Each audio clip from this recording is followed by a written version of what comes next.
So back in December we had a little training on the new 105 Di2 group set, and you get some insight on things that I didn't really know, because the difference between the 105 Di2 and the new Ultegra Di2 is not just the weight, the price, the color and the front derailleur. They are actually a lot more than I thought. So let's break it down. First, of course, like I said, is the front derailleur. Of course, this is a big difference because the 105 Di2 features like the older version. You could say it inherited the older version of the Ultegra Di2 front derailleur. The new Ultegra Di2 front derailleur features a surface that is like actually 33% smaller, I believe. So that's actually a lot. And also the speed is significantly faster than the 105 Di2. That's number one. To the levers. Now, while they look the same, they have actually a lot of differences. First and foremost is that the 105 Di2 has an aluminum lever, so it would be cold if you touch it if it's winter time. The Ultegra features a carbon lever, and that would stay a bit warmer. That's a difference in material, of course. It has no hood button on top, which you could potentially swipe between pages on your Garmin head unit or stuff like that. And the 105 does not feature that click. The lever also has two coin cells and not just one, because the 105 you can't run it wired, and the Ultegra you can run it wired. So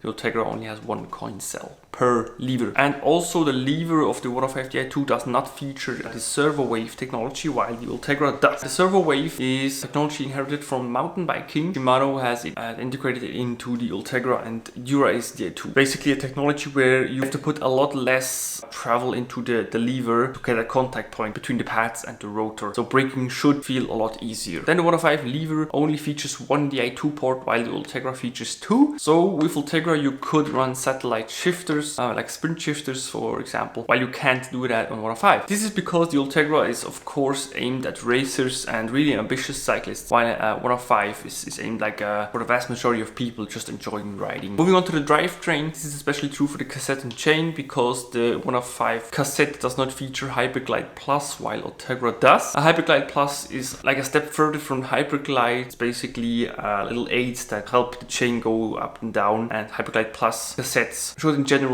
shift a lot better, especially under load. For the 105 group set, you can run a cassette from 34 to 36.